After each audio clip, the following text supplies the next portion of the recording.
السلام علیکم ورحمۃ اللہ وبرکاتہ۔ یہ ایک بھائی کی طرف سے سوال آیا ہے کہ کیا بارش کی وجہ سے دو نمازیں جمع کی جا سکتی ہیں؟ مسجد کے اندر لوگ کسی طرح اکٹھے ہو گئے ہیں مغرب کے وقت یا ظہر کے وقت، تو بعد میں بارش ہے، تو وہ چاہتے ہیں کہ ہم نماز اکٹھی کر لیں، راستے میں بھی کیچڑ ہے، گندگی ہے، تو آیا نمازیں اکٹھی کی جا سکتی ہیں کہ نہیں؟ یہی سوال، یہ جو بھائی کا سوال ہے، یہ جو سوال سعودیہ کی فتاوی لجنہ دائمہ جو ہے اس سے کیا گیا۔ 8ویں جلد کے اندر 134 نمبر اور 135 نمبر صفحے میں یہ سوال موجود ہے۔ تو ان سے سوال ہوا تو انہوں نے کہا کہ مسجد والے جو ہیں وہ اکٹھی دو نمازیں کر سکتے ہیں، جائز ہیں، اور ساتھ کہا کہ ابان بن عثمان رضی اللہ تعالیٰ عنہ نے نماز جمع کی، مغرب کی اور عشاء کی، بارش والی وہ رات تھی، ان کے ساتھ کبار جو تابعین تھے ان کی بڑی ایک جماعت تھی، تو کسی ایک نے بھی ان کی مخالفت نہ کی، تو یہ ایک اجماع بن گیا۔ یہ جو بات ہے یہ المغنی فی الفقہ جو ابن قدامہ کی ہے اس کے اندر بھی یہ نقل ہے، ابان بن عثمان رضی اللہ تعالیٰ عنہ کا عمل، تو اس کو دلیل بنا کے انہوں نے کہا، فتاوی لجنہ دائمہ جو ہے سعودیہ کی، انہوں نے کہا کہ نمازیں اکٹھی کی جا سکتی ہیں۔ اب ہم دیکھتے ہیں کہ ان کا یہ سوال جو ہے یہ کیسا ہے دلائل کے اعتبار سے۔ تو اس میں بنیادی طور پہ اللہ رب العزت کا جو فرمان ہے قرآن پاک کے اندر، سورۃ الحج کے اندر آیت نمبر 87، اس میں ہے وَمَا جَعَلَ عَلَيْكُمْ فِي الدِّينِ مِنْ حَرَجٍ، اللہ رب العالمین نے دین کے اندر، دین کے مسئلے میں تمہارے اوپر تنگی نہیں ڈالی ہوئی۔ اچھا، اور دوسرا سورہ بقرہ میں آیت نمبر 286 جو ہے اس کے اندر ہے لا یکلف اللہ نفسا الا وسعها، اللہ تعالیٰ کسی جان کو تکلیف میں نہیں ڈالتے مگر اس کی وسعت کے مطابق۔ نبی کریم صلی اللہ علیہ وسلم کی اگر احادیث کو ہم دیکھتے ہیں، یعنی قرآن اور حدیث کی روح سے ہم دیکھ رہے ہیں کہ آیا یہ جو سعودیہ کی فتویٰ کمیٹی کا جو فتویٰ ہے درست ہے کہ نہیں۔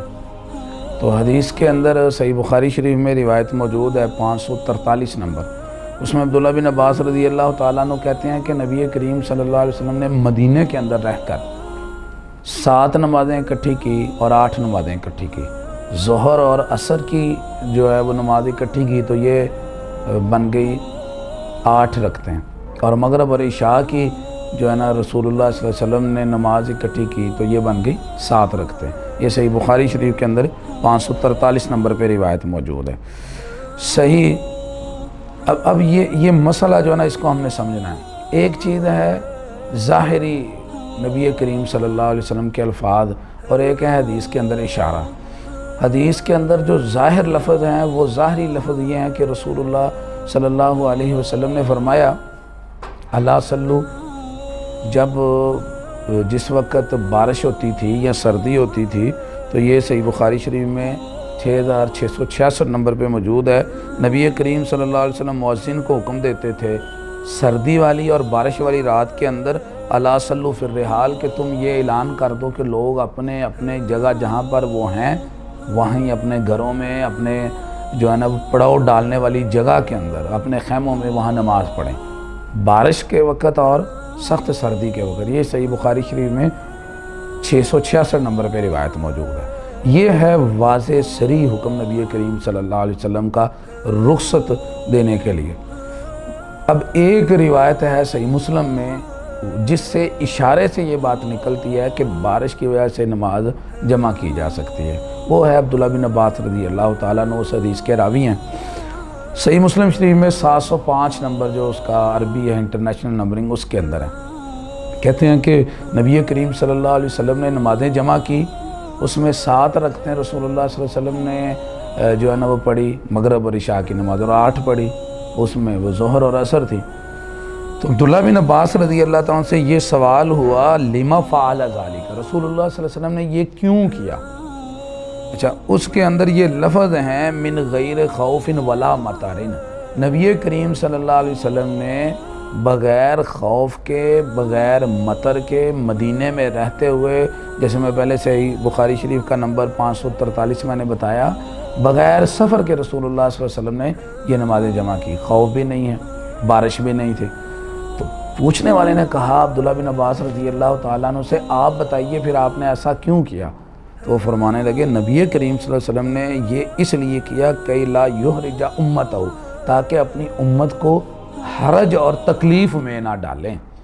اچھا، یہ حرج اور تکلیف میں نہ ڈالنا، اس لفظ کو اور حدیث سے پہلے جو لفظ ہے کہ بغیر بارش کے اور بغیر خوف کے نمازیں اکٹھی کی، دونوں کو ملائیں تو کیا بات سمجھ آتی ہے کہ جب ان دو وجوہات کے علاوہ نماز اکٹھی کی تو یہ ہے حدیث میں اشارہ کہ یہ تو تکلیف والی چیزیں ہیں، جس میں کو خود راوی بتا رہے ہیں کہ بغیر خوف اور بغیر ہی بارش کے اکٹھی کر لے۔ تو خوف اور بارش میں تو تکلیف اور زیادہ بڑھ جاتی ہے۔ جب عبداللہ بن عباس کہہ رہے ہیں کہ رسول اللہ صلی اللہ علیہ وسلم نے بغیر بارش کے اکٹھی کر لی نماز، تو کیا مطلب بارش میں بلا اولا اکٹھی کی جا سکتی ہے؟ جیسے قرآن پاک میں آپ دیکھیں نا، اللہ تعالیٰ نے کہا کہ والدین کو تم نے اف بھی نہیں کہنا۔ تو اب بندہ کہے جی میں نے ماں باپ کو اف تو نہیں کہا، میں نے تو ڈنڈا ہی مارا ہے نا۔ اچھا جی، اف کہنے کا مطلب کیا ہوا کہ تکلیف بالکل ہی نہیں دینی، ڈنڈا مارنا تو اس سے بری چیز ہوگی نا۔ تو اسی طرح جب بغیر وجہ کے پڑھ رہے ہیں تو یہ صحیح مسلم شریف میں اشارہ ہے جو یہ بتا رہا ہے کہ نماز اکٹھی کی جا سکتی ہے۔ اگر تنگی ہے، تکلیف ہے تو پھر وہ نماز اکٹھی ہو سکتی ہے، لیکن اب یہ وہاں پہ انوائرمنٹ کے مطابق لوگوں کو فیصلہ کرنا ہے۔ یہاں پہ میں آپ کو یہ بتاؤں گا، اگر وہ شوارما لینے کے لیے، برگر لینے کے لیے اور دیا سلائی لینے کے لیے، چھوٹی چھوٹی چیزوں کے لیے بازار تو چلے جائیں، لیکن نماز کی بات آئے تو کہیں جی نہیں ہمیں تنگی ہے تو اکٹھی کرنی ہے۔ یہ اب انہوں نے دیکھنا ہے کہ آیا واقعتاً حقیقی تنگی ہے؟ اگر واقعتاً اس راستے میں تنگی ہے، بارش ہے، کپڑوں کے گلے ہونے کا مسئلہ ہے، راستے میں کیچڑ ہے، تو نمازیں اکٹھی کی جا سکتی ہیں۔ اور یہ حدیث کے اشارہ، حدیث میں اس کا اشارہ موجود ہے۔ نبی کریم صلی اللہ علیہ وسلم کا جو عمل تھا وہ اس سے بھی بڑھ کر تھا، آپ نے تو یہ کہہ دیا گھروں میں ہی پڑھ لیں۔ تو حدیث کا اشارہ یہ کہتا ہے کہ نماز جمع بھی کی جا سکتی ہے۔ باقی واللہ عالم بالصواب، اس میں علماء کا اختلاف ہے۔ ہمیں یہ بات سعودیہ کی فتاوی لجنہ کمیٹی کی بات درست نظر آتی ہے کہ نمازوں کو جمع کیا جا سکتا ہے بارش کی وجہ سے۔ اللہ تعالیٰ سمجھ کے عمل کی توفیق عطا فرمائے۔